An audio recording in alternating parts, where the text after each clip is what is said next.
Hello everyone, myself Sarika Gautam and I'm your inorganic chemistry teacher. Welcome to official YouTube channel of Pansal Academy. जैसे कि आप लोगों को पता है हम 75 most probable concept for CSR net chemical science के लिए कर रहे हैं। तो आज का जो हमारा टॉपिक है वो है मेटल कार्बोनिल्स। ऑर्गेनोमेटालिक कंपाउंड का काफी इंपॉर्टेंट टॉपिक है ये। आज जो हम इसमें क्वेश्चंस करने वाले हैं वो है stretching frequency, bond length, bond order, stability.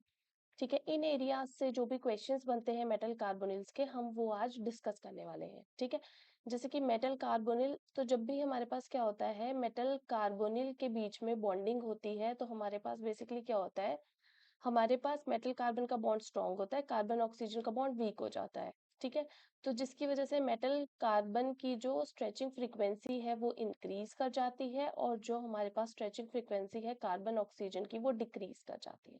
ठीक है, तो स्ट्रेचिंग फ्रीक्वेंसीज के यहाँ से क्वेश्चन आ जाते हैं। सिमिलरली बॉन्ड लेंथ भी यहाँ पे कुछ बढ़ रही है कुछ घट रही है, वैसे स्टेबिलिटी भी यहाँ पे कुछ बढ़ रही है कुछ घट रही है। तो हमारे पास क्या है, डिफरेंट आपको कॉम्प्लेक्सेस दिए जाते हैं और ऑर्डर पूछा जाता है बेसिकली स्टेबिलिटी का, स्ट्रेचिंग फ्रीक्वेंसी का, बॉन्ड लेंथ, बॉन्ड ऑर्डर, ये सारे क्वेश्चंस पूछे जाते हैं डिफरेंट डिफरेंट मेटल कार्बोनिल्स के लिए। ठीक है, तो आज हम यही क्वेश्चंस करने वाले हैं। तो अभी स्टार्ट करते हैं अपना लेक्चर। सबसे पहले तो हमारे पास जो मेटल कार्बोनिल्स होते हैं, मेटल कार्बोनिल्स वो हमारे पास दो तरह के होते हैं। ठीक है, एक तो हो गए हमारे पास होमोलैप्टिक। ठीक है, और एक हो गए हमारे पास हेट्रोलैप्टिक। ठीक है, होमोलैप्टिक का मतलब है कि हमारे पास, होमो का मतलब क्या होता है, सेम, यानी कि सारे के सारे जो लिगेंड्स होंगे वो मेटल कार्बोनिल्स ही होंगे। हेट्रो मतलब डिफरेंट, कि जो हमारे पास लिगेंड्स होंगे कुछ मेटल कार्बोनिल्स होंगे, मतलब कुछ कार्बोनिल्स होंगे, कुछ हमारे पास कुछ और होंगे लिगेंड्स। ठीक है, जैसे कि इसका एग्जांपल हो गया CrCO6। ठीक है, वैसे ही निकल CO4। ठीक है, इसमें सारे के सारे 6 लिगेंड्स एंड 4 लिगेंड्स क्या है हमारे पास, कार्बोनिल्स है, तो ये होमोलेप्टिक मेटल कार्बोनिल्स हो जाएंगे। हेट्रोलेप्टिक में क्या होगा, जैसे कि हमारे पास क्रोमियम हो गया, 4 कार्बोनिल हो गए और हमारे पास PPH3 हो गए। ठीक है, और हमारे पास क्या हो गए, ये PPH3 हो गए सपोज। ठीक है, दो ये हो गए।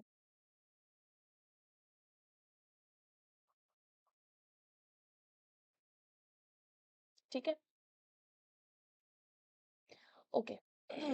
तो अब देखो क्या है हमारे पास, कि यहाँ पे मेटल है और हमारे पास बाकी जो लिगेंड्स है वो हमारे पास कुछ कार्बोनिल है कुछ कोई और लिगेंड है। ठीक है, तो इनको हमने हेट्रोलेप्टिक बोल दिया, इनको हमने होमोलेप्टिक बोल दिया। ठीक है, अब देखो अगर हम सिर्फ न्यूट्रल कार्बोनिल की बात करते हैं, न्यूट्रल कार्बोनिल।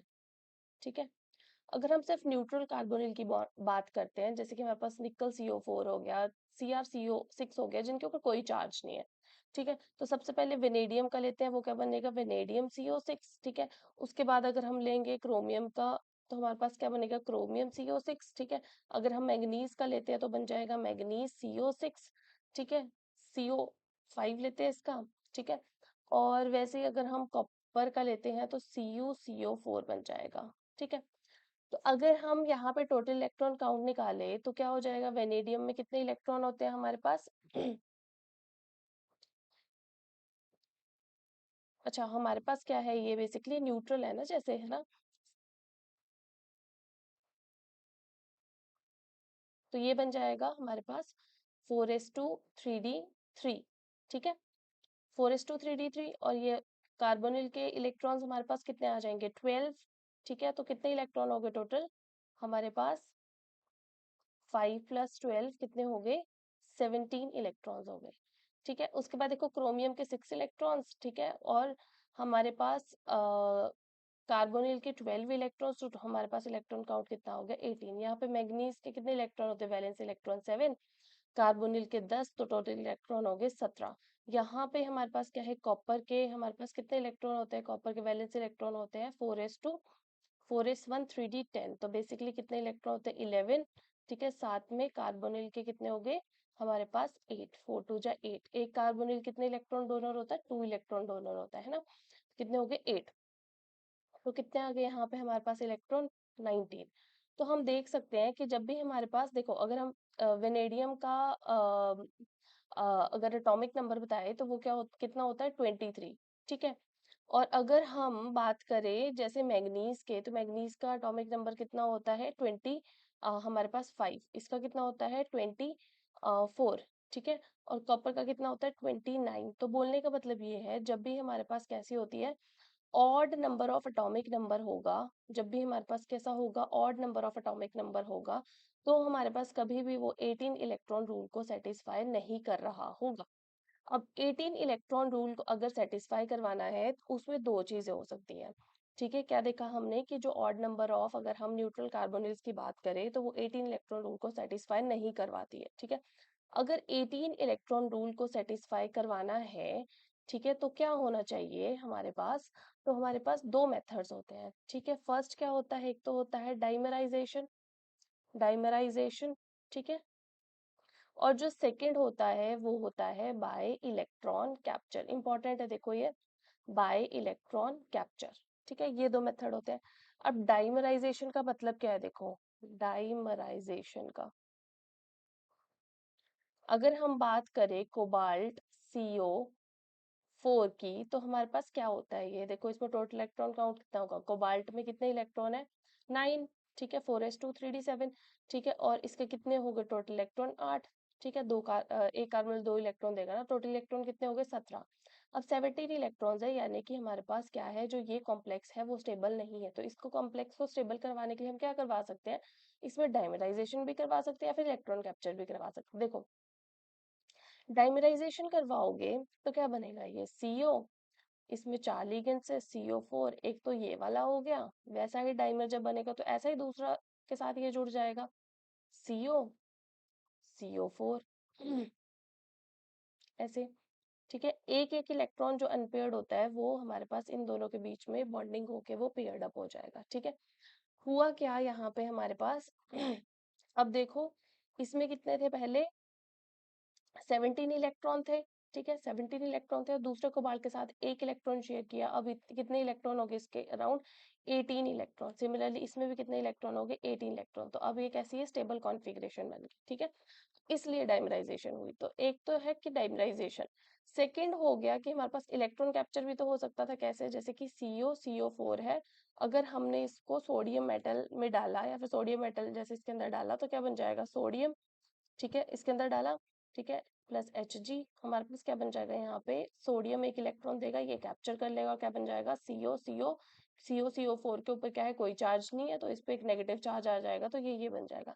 पहले इसमें इलेक्ट्रॉन कितने थे, 17 थे, एक नेगेटिव चार्ज हो गया, यानी कि इलेक्ट्रॉन काउंट कितना हो गया इसका 18, यानी कि ये अब स्टेबल है, ठीक है। तो इस तरह से हम करते हैं। अब देखो आपने किस में डाइमराइजेशन करवानी है, किस में आपको इलेक्ट्रॉन कैप्चर करवाना है, अब हम ये समझेंगे। हमेशा याद रखना, डाइमराइजेशन जब हो रही है, ठीक है, जब हमारे पास क्या हो रहा है, डाइमराइजेशन हो रही है, ठीक है, तो हमारे पास क्या हो रहा है कि जो कोऑर्डिनेशन नंबर है वो बढ़ रहा है, इंक्रीज हो रहा है ना एक से। जैसे कि इसमें देखो कोऑर्डिनेशन नंबर कोबाल्ट के अराउंड पहले 4 था, अब दूसरे अब कितना हो गया इसका कोऑर्डिनेशन नंबर 5। और हमेशा याद रखना है कि जब भी हम किसी मेटल कॉम्प्लेक्स में डाइमराइजेशन करवाएंगे तो वो कोऑर्डिनेटिवली अनसैचुरेटिव होनी चाहिए, क्या होनी चाहिए, कोऑर्डिनेटिवली अनसैचुरेटेड, ठीक है, अनसैचुरेटेड, ठीक है। मतलब कि उसमें क्या है, कोऑर्डिनेशन नंबर जो है वो लेस देन 6 होना चाहिए, ठीक है।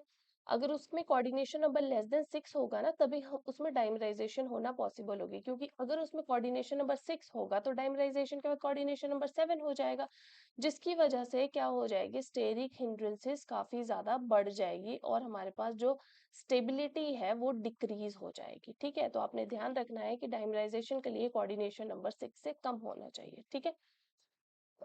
अब देखो, अब देखो जैसे कि इसी पे हम एग्जांपल से समझते हैं इसी चीज को, हमारे पास है वेनेडियम CO6, ठीक है।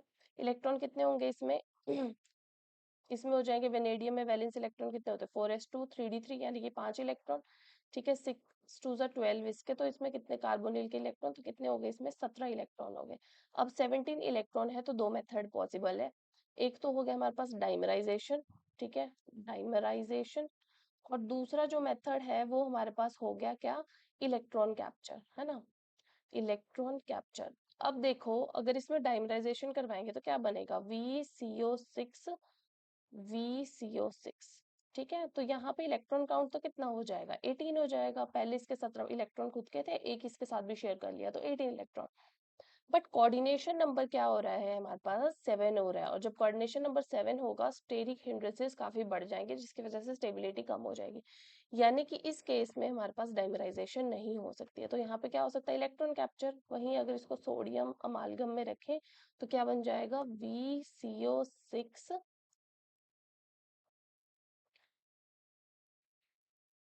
ठीक है।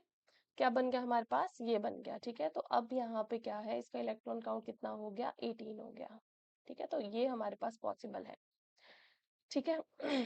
अब देखो, मेटल कार्बोनिक समझने से पहले ना हमें एक चीज समझनी पड़ेगी, क्या, मेटल मतलब कार्बोनिल CO का हमारे पास मॉलिक्यूलर ऑर्बिटल डायग्राम कैसा होता है, ठीक है। तो इसकी डायग्राम की बात करें हमारे पास सिग्मा 1 है, सिग्मा स्टार 1 है, sigma 2s, sigma star 2s, कितने इलेक्ट्रॉन है इसमें, 6 + 8 कितने हो गए, 14 इलेक्ट्रॉन, ठीक है। 14 electron, electron less than equal to 14, यानी कि यहाँ पे क्या होगी, मिक्सिंग होगी, ठीक है। मिक्सिंग होगी तो हमारे पास आएगा सिग्मा स्टार 2s, फिर आ जाएगा पाई 2px, क्योंकि मिक्सिंग होगी ना, पाई 2py, सिग्मा 2pz, ठीक है। फिर आ जाएगा pi star 2px equals to pi star 2py, ठीक है। और सिग्मा स्टार 2pz, ठीक है। 14 इलेक्ट्रॉन है, 1 2 3 4 5 6 7 8 9 10 11 12 13 14। तो अगर हम इसका डायग्राम बनाते तो कैसे बनेगा, 2p का बनाते हैं, ठीक है। ये है कार्बन का 2p, ठीक है। ये है कार्बन का, ठीक है। और ये ऑक्सीजन का, जिसकी इलेक्ट्रोनेगेटिविटी ज्यादा होती है उसके ऑर्बिटल्स की एनर्जी कम होती है ना, क्योंकि उनमें क्या होती है, इलेक्ट्रोनेगेटिविटी ज्यादा हो रही है, जिसकी वजह से इफेक्टिव न्यूक्लियर चार्ज ज्यादा होने की वजह से ऑर्बिटल ज्यादा क्लोज है, ठीक है। तो कार्बन हो गया और ये हमारे पास ऑक्सीजन हो गया, ठीक है। और कार्बन के हमारे पास 2p में कितने इलेक्ट्रॉन आएंगे, 2 होते हैं, ठीक है। और इधर कितने होते हैं, ऑक्सीजन में हमारे पास 5 होंगे, 5 नहीं सॉरी 4 होंगे, ठीक है। अब देखो हमारे पास यहाँ पे मिक्सिंग हो रही है, तो सबसे नीचे वाला हमारे पास ऑर्बिटल आ जाएगा पाई 2px, पाई 2py, ठीक है। और यहाँ पे आ जाएगा सिग्मा 2pz,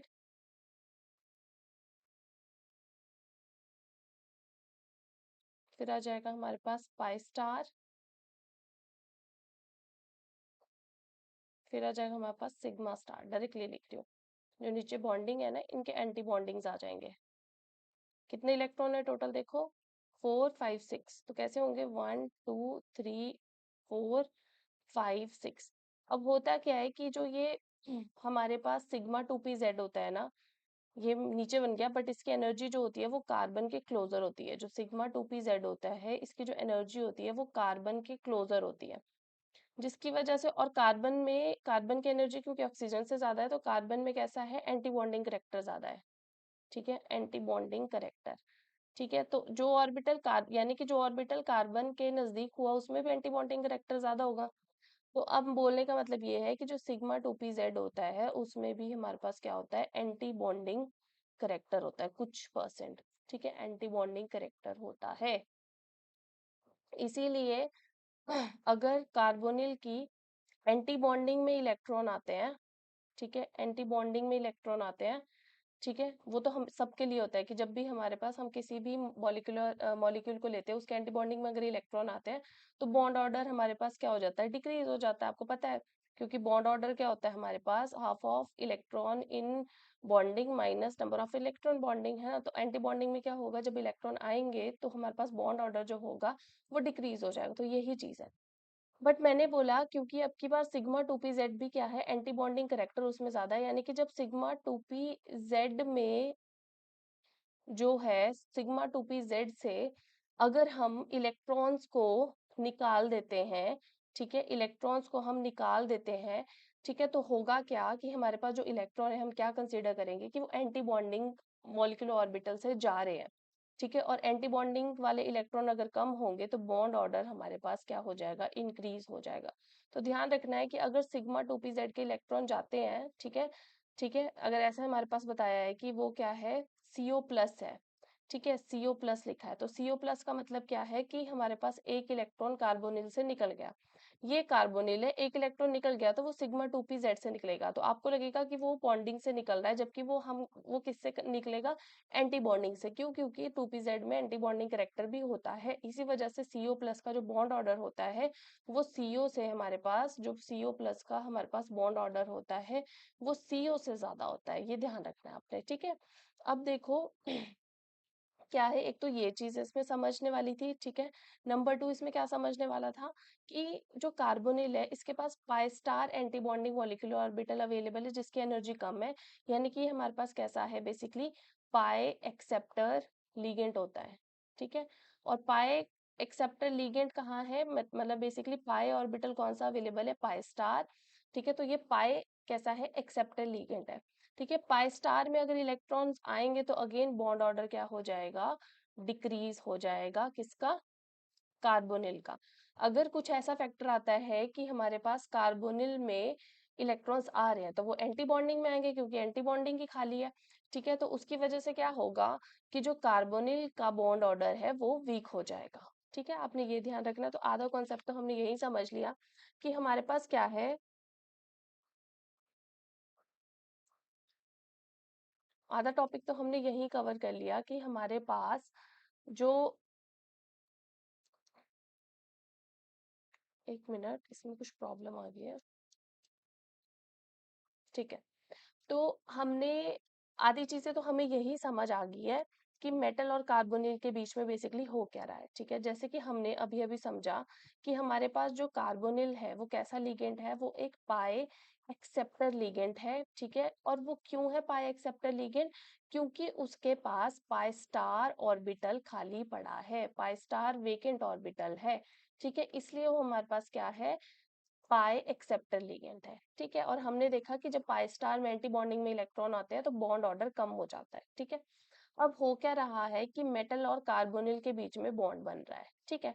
तो सबसे पहले तो मेटल है उसके पास वेकेंट ऑर्बिटल्स होते हैं, आपको पता है ट्रांजिशन मेटल में क्रिस्टोफिल थ्योरी क्या बोलती है कि मेटल के पास वेकेंट डी ऑर्बिटल होते हैं, ठीक है। और जो लीगेंट होता है वो पॉइंट चार्जेस की तरह ये काम करते हैं, और जो लीगेंट्स होते हैं ये मेटल की तरफ अट्रैक्ट हो जाते हैं, ठीक है, जिसकी वजह से वो लीगेंट्स क्या करते हैं कि लीगेंट्स मेटल के ऑर्बिटल में इलेक्ट्रॉन्स को डालते हैं, ठीक है।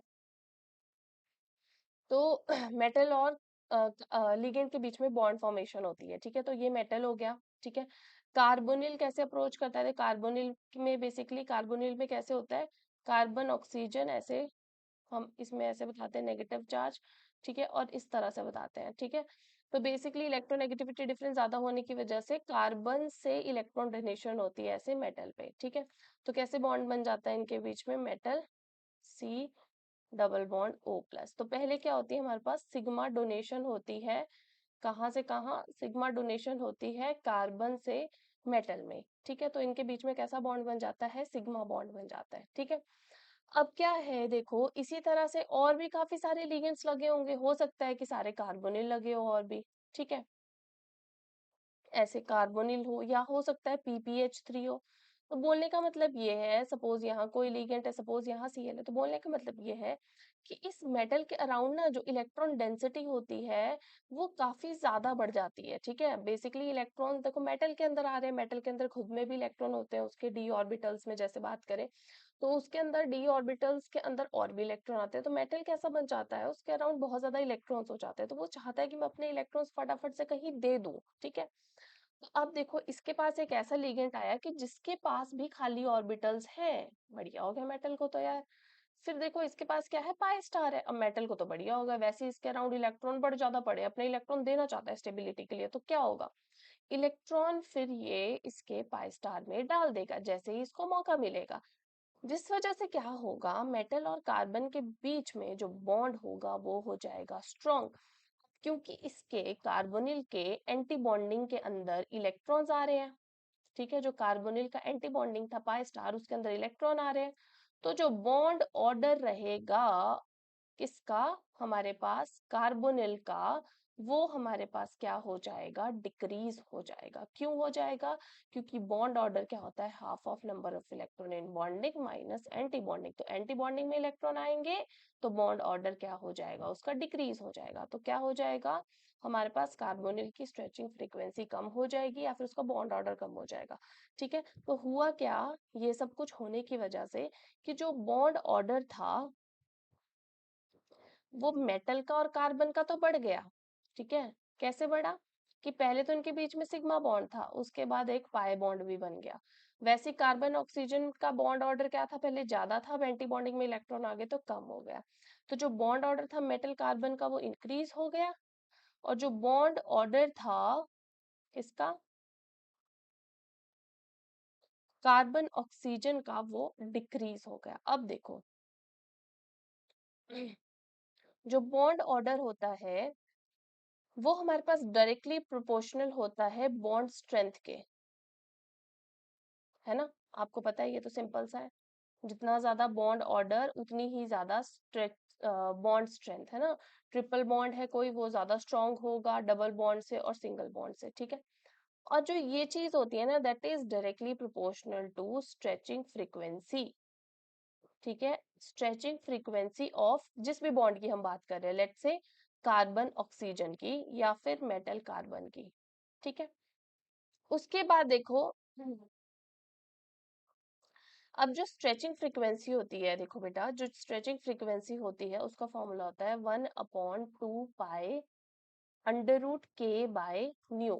ठीक है, के क्या होता है हमारे पास, के होता है फोर्स कांस्टेंट। ठीक है, और जो फोर्स कांस्टेंट होगा वो किसके लिए ज्यादा होगा, जहां पे हमारे पास बॉन्ड स्ट्रेंथ ज्यादा होगी। तो फोर्स कांस्टेंट डायरेक्टली प्रोपोर्शनल होता है बॉन्ड स्ट्रेंथ के, और बॉन्ड स्ट्रेंथ किसके डायरेक्टली प्रोपोर्शनल होती है, बॉन्ड ऑर्डर के। ठीक है, तो बोलने का मतलब ये है कि जो बॉन्ड जितना ज्यादा स्ट्रांग होगा उसका बॉन्ड ऑर्डर उतना ज्यादा स्ट्रांग होगा, उसकी के की वैल्यू भी हमारे पास ज्यादा होगी, यानी कि हमारे पास जो स्ट्रेचिंग फ्रीक्वेंसी है that is directly proportional to bond order या फिर बॉन्ड स्ट्रेंथ। ठीक है,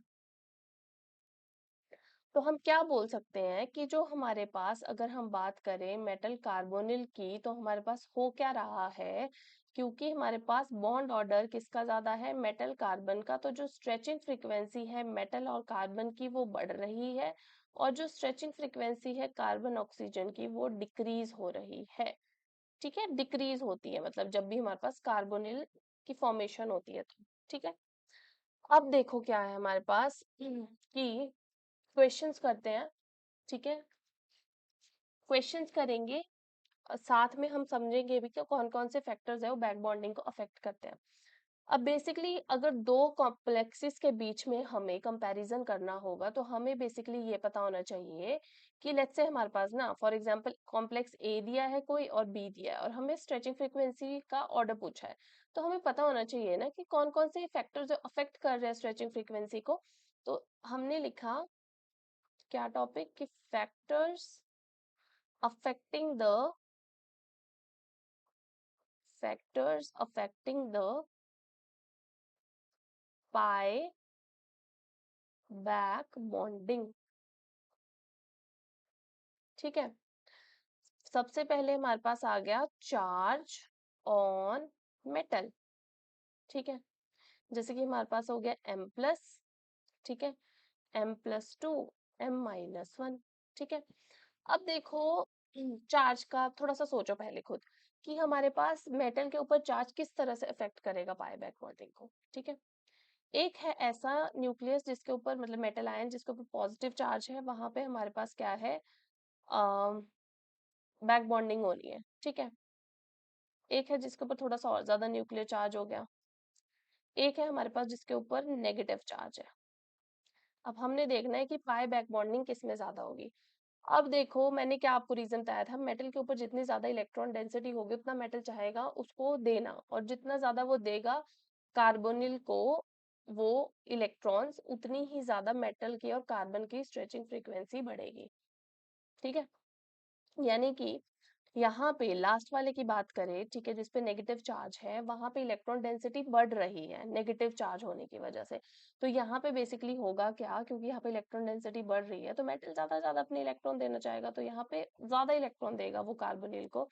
तो यहाँ पे मेटल कार्बन की जो स्ट्रेचिंग फ्रीक्वेंसी होगी वो हमारे पास हाईएस्ट हो जाएगी। ठीक है, और यहाँ पे कैसी हो जाएगी, लोएस्ट, क्योंकि यहाँ पे मेटल पे इलेक्ट्रॉन डेंसिटी सबसे कम है। ठीक है, जिसकी वजह से क्या होगा, हमारे पास जो बॉन्ड ऑर्डर है इनका वो भी इतना ज्यादा नहीं बढ़ पाएगा। यहाँ पे पाई बैक बॉन्डिंग ज्यादा होने की वजह से बॉन्ड स्ट्रेंथ भी ज्यादा नहीं रहेगी। ठीक है, तो अगर हम देखें कि सबसे ज्यादा हमारे पास किस पे होगी पाई बैक बॉन्डिंग, इस वाले में, फिर M+ में, फिर M+2 में। ठीक है, तो आपने ध्यान रखना है कि जितनी ज्यादा हमारे पास मेटल के ऊपर इलेक्ट्रॉन डेंसिटी बढ़ेगी, ठीक है, उतनी ही ज्यादा हमारे पास क्या होगा, इलेक्ट्रॉन इलेक्ट्रॉन रिपल्जेंस वाला जो फैक्टर है वो बढ़ेगा।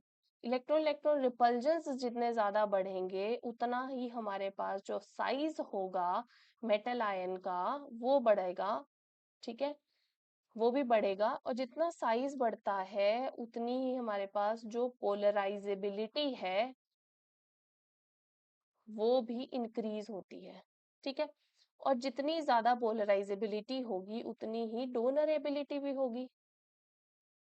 ठीक है, जैसे कि हमारे पास साइज ज्यादा होगा, बड़ा, तो पॉजिटिव नेगेटिव चार्ज के बीच में सेपरेशन भी उतनी ज्यादा होगी। जितना ज्यादा नेगेटिव चार्ज अलग होगा उतने ही अच्छे से वो डोनेट भी हो पाएंगे। जितने अच्छे से डोनेट हो पाएंगे उतनी ही ज्यादा स्ट्रॉन्ग मेटल और कार्बन की बॉन्ड भी होगी। ठीक है, तो इस तरह से हमने क्वेश्चन करना है, तो इसी के बेस पे क्वेश्चन करते हैं।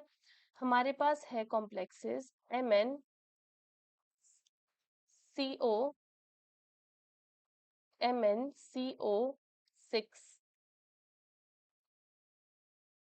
प्लस, फिर है CrCO6, फिर है वेनेडियम CO6-। ठीक है, तो आपको बताना है किसका order, order of order of back bonding. ठीक है, एक आपको बताना है stretching of metal carbon bond, या फिर डायरेक्टली कह लो stretching frequency of metal carbon. Last में आपको बताना है स्ट्रेचिंग फ्रीक्वेंसी ऑफ कार्बोनिल। ये तीन चीजें बतानी है आपको इसके लिए। ऐसे देखो क्वेश्चन भी बनते हैं एग्जाम में। ठीक है, अब देखो यहाँ पे सबसे पहले मैग्नीज के ऊपर चार्ज है +1। ठीक है, क्रोमियम पे चार्ज है 0 और वेनेडियम पे नेगेटिव चार्ज है। तो अगर हम बात करें कि हमारे पास पॉजिटिव चार्ज सबसे ज्यादा इस पे है, इस पे वेनेडियम पे नेगेटिव है, इस पे तो 0 ही है। तो अगर हम बात करें इलेक्ट्रॉन डेंसिटी तो सबसे ज्यादा वेनेडियम पे होगी, फिर क्रोमियम पे होगी, और सबसे कम मैग्नीज पे होगी क्योंकि इस पे पॉजिटिव चार्ज है। अब जितनी ही ज्यादा इलेक्ट्रॉन डेंसिटी होगी उतनी ही ज्यादा पाई बैक बॉन्डिंग भी होगी। अभी मैं एक्सप्लेन कर चुकी हूँ, क्योंकि जितने ज्यादा इलेक्ट्रॉन होंगे उतना ही ज्यादा दूर जाना चाहेंगे।